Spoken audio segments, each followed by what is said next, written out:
నమస్తే ఫ్రెండ్స్.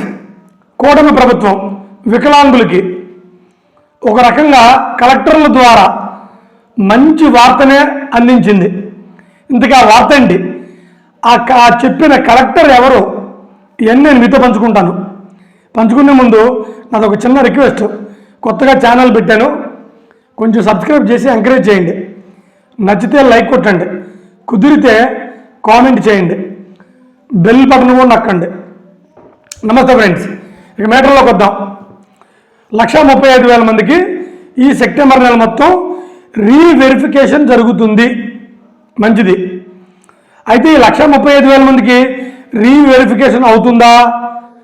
ఒకవేళ అవ్వకపోతే కాని వాళ్ళకి పెన్షన్ అక్టోబర్ 1కి వస్తుందా రాదా? ఇది కొంతమందికి డౌట్లు ఉన్నాయి. అయితే ఈ డౌట్లని మన చిత్తూరు జిల్లాకు సంబంధించిన సుమిత్ గారు క్లారిటీ ఇచ్చారు. ఆయన నిన్నో మననో చిత్తూరు జిల్లాలో మీటింగ్ పెట్టారు. ఆయన ఒక అద్భుతమైన భరోసా ఇచ్చారు. వికలాంగులు ఎవరు భయపడొద్దు, ప్రభుత్వం మీ అందరికీ పెన్షన్స్ ఇవ్వడానికే రెడీగా ఉంది. అయితే మేమేంటంటే ఎవరైతే అనర్హులు ఉంటారో, ఎవరైతే ఎలిజిబిలిటీ కారో వాళ్ళ పెన్షన్స్ వేరు వేయడానికి మాత్రమే మేమున్నాం, మీకు ఏ భయం అక్కర్లేదు అని చెప్పారు. ఒక రిపోర్టర్ అడిగిన ప్రశ్నకి ఇలా కూడా చెప్పారు. సార్ మరి అక్టోబర్లో పెన్షన్ వస్తుందా రాదా?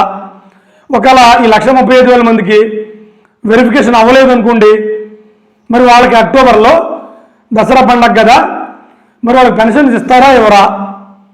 అప్పుడు కలెక్టర్ గారు ఏం చెప్పారంటే, మీకు ఏ డౌట్ లేదు, వెరిఫికేషన్స్ ఒకవేళ కాకపోతే అందరు దివ్యాంగులకి ఎలా పెన్షన్స్ ఇస్తామో అలాగే మిగిలిన వాళ్ళకి కూడా అక్టోబర్ నెలలో పెన్షన్స్ ఇస్తాం అని చెప్పారు. ఇంకొక మంచి మాట కూడా చెప్పారు. ఒక రిపోర్టర్ అడిగాడు, సార్ గ్రామానికి ఒక మెడికల్ క్యాంపు పెట్టి ఈ దివ్యాంగులకి 135,000 మందికి ఒక నెల అవని 2 నెలలు అవని, సెప్టెంబర్ అవని అక్టోబర్ అవని ఇలా మెడికల్ క్యాంప్స్ పెట్టి రీవెరిఫికేషన్ పెడితే త్వరగా అయ్యిద్ది కదా, వాళ్ళందరూ జిల్లా హెడ్ క్వార్టర్లకు రావాలంటే ఇబ్బంది పడుతున్నారు అని ఒక రిపోర్టర్ అడిగారు.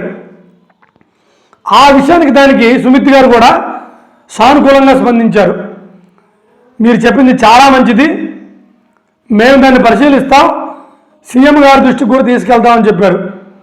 నిజంగా నా ఒకటికి చెబుతున్నాను, పాపం ఈ వికలాంగుల్ని ఎక్కడికో తిప్పే బదులు, హెడ్ క్వార్టర్లని అదని ఇదని తిప్పే బదులు మహాతి ఎంతమంది ఉంటారండి, గ్రామానికి వచ్చి 100 మంది ఉంటారు. సచివాలయ సిబ్బంది చేత దాని దగ్గరలో ఉన్న ఎలాగో ఆశా వర్కర్లు వీళ్ళందరూ ఉంటారు, మెడికల్ డిపార్ట్మెంటు, వాళ్ళకి ఇచ్చి పడేస్తే ఒక్కొక్క గ్రామం ఒక రోజులో అయిపోయింది. మొత్తానికి చాలా త్వరగా అయిపోయింది. పాపం వాళ్ళు మమ్మల్ని ఎన్నిసార్లు తిప్పుతారండి, ఎన్నిసార్లు చీకొడతారండి, మాకు అడుక్కోవడానికి కూడా బాధగా ఉందని చెబుతున్నారు.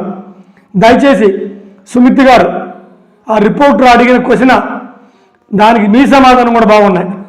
దయచేసి ఇదే విషయాన్ని సీఎం గారి దృష్టికి తీసుకెళ్ళండి. అక్టోబర్లో వాళ్ళకి పెన్షన్స్ ఇవ్వండి. వాళ్ళు పాపం రీవెరిఫికేషన్స్కి తిరగలేకపోతున్నారు. ఆ విషయాన్ని కొంచెం గట్టిగా చూడండి. అలా చూసి ఆ వికలాంగులు ముఖాల్లో కొంచెం ఆనందాన్ని నింపండి. నమస్తే ఫ్రెండ్స్.